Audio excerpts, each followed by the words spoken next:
I was a walk-on in college, a small D1, and we'd go 14 and 35 every year. And I can tell you, losing sucks. It really sucks. And every year we got prepared to lose, and every year we'd be doing well against good teams, and then guess what? We'd fall apart in the 5th and 6th inning because that's what we expected to do. And I hated that part of my college experience. I hated the culture that we had at my school. And it started from the top down, and we all absorbed it. And so we'll talk more about that. But I got my chance as a college freshman. I was a recruited walk-on, and I got there, and I was basically the last guy in the bullpen. But I had a hammer curveball. That's how I got there. I threw 80 miles per hour, and I had a hammer. So I said, you know what?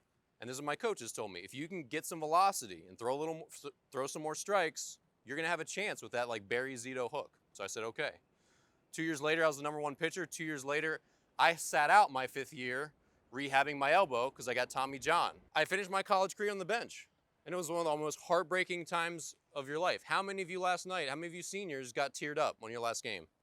Anyone? I mean, be honest. Yeah. Look, I had a huge identity crisis when I retired from baseball.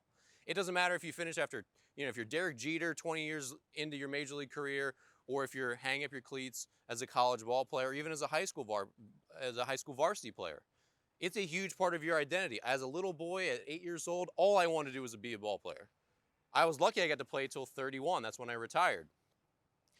But when I was done, man, it hit me like a ton of bricks. So I hope you seniors really appreciate how special this was. And for you underclassmen, how special your journey is that you still have time left, because it's a really great time in your life. In college, we had this losing culture, and we expected to lose. We expected to fall apart. We gave away at bats. And when I got my chance in pro ball, I networked my way into a spring training invite. I threw for the right people, and then I was there sight unseen to make that team. And they said, you can come down. We've heard good references on you. Come down and make this squad. There were 18 pitchers. They were keeping 12. I intended to be one of them. And what we didn't know, and you guys aren't going to know when your opportunities in life are going to come, we had 3 weeks and a lot of exhibition games. What we didn't know was that monsoon season was visiting central Illinois in the middle of nowhere. And all of our exhibitions got rained out in the first 2 weeks. So we had a week left to go. They hadn't made any cuts because they hadn't seen anyone play. They didn't see anyone do anything. And so we had a huge day of inter-squad, like 8 hours of inter-squad. All the pitchers were going to throw. All the hitters were going to get tons of at-bats. And I knew that my whole career since I was a little boy was probably riding on this one day. We might get they had another game scheduled, but we didn't know. And I got my three innings, and these 9 sorry guys walked into that box, and I mowed them down. And I was the only pitcher that didn't give up a hit. I think I punched out 4 or 5, and the ball didn't leave the infield for the guys that hit the ball. And so I learned a lot that day, leaving this college culture where we expected to lose, suddenly being thrust into manhood where it was all on me. I had to show up. I had to focus. I had to mow those hitters down to make that team. And sure enough, the rain kept coming. We did not get another chance to play live. That was the only day we were all judged.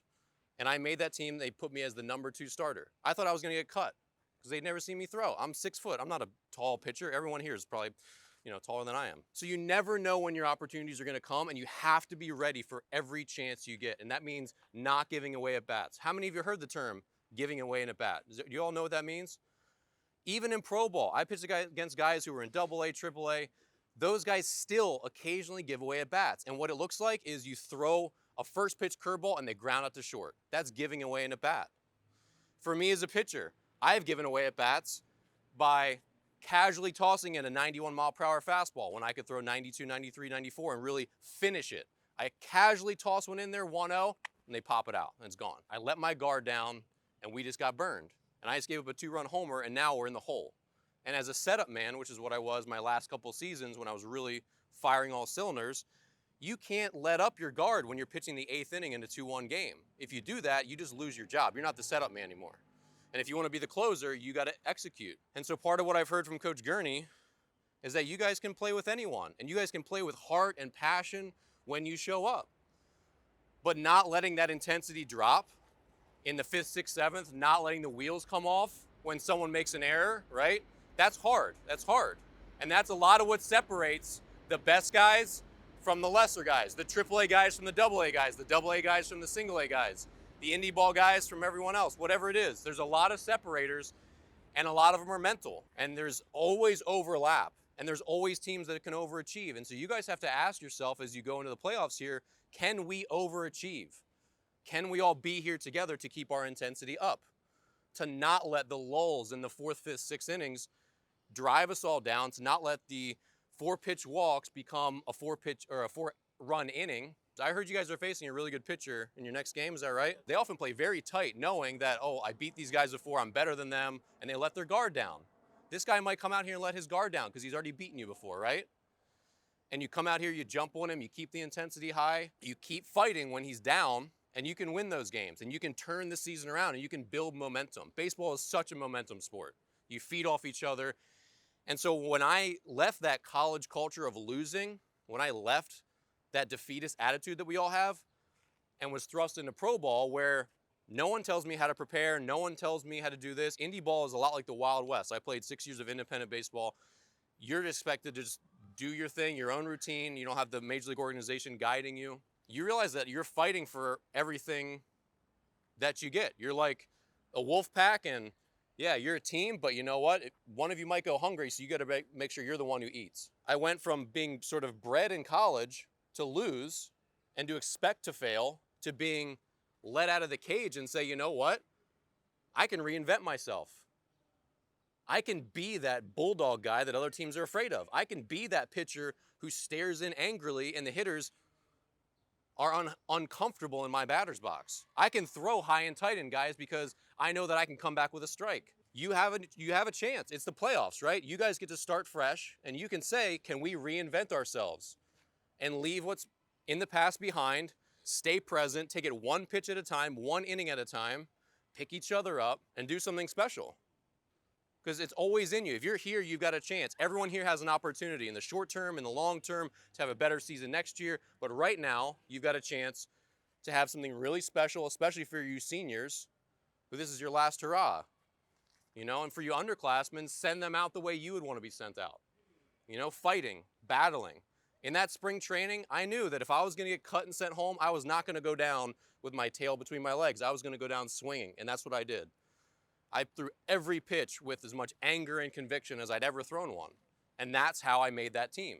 And that gave me my foot in the door to play 6 more years. And you have to earn everything. If I had gone in there, made the team, then had 4 bad starts in a row, I'd be right back on the street. So you learn. And sometimes college environments, when you know you've got 4 years, you can get a little complacent because you know there's next season. But that's not the way you want to live your life, and that's not the way you want to play here for Lehman College. It takes a long time to especially sort out the mindset game that is baseball. The best guys, they don't give away at bats. They don't give away innings. They take it one pitch at a time, one swing at a time. They don't try to come back from a deficit. They don't try to come back from a 6-1 game all at once because you can't. You can only take one swing. You can take one pitch at a time, and that's how you piece together comebacks like you guys did the other day, 16-15. That's amazing. You just got to take it, you got to chip away, right? Everyone gets excited to chip away. When you see the chip away start to happen, that landslide that might come, that's when things really get exciting. But you can have that mindset for all 9 innings. I'm excited to be here. I really appreciate you guys listening. I've heard great things about your club. You know, your coach speaks very highly of you. You're respectful, good young men. You show up early, says you guys love to practice. And sometimes you just need a little pick-me-up and a reminder, maybe from someone like me, and often from within yourself, that this losing culture isn't good enough. That you all have the tools, you certainly do, and that if you can not give away at bats, take it one pitch at a time, you can turn this around. All right? All right, guys. Glad to be here. Good to meet you.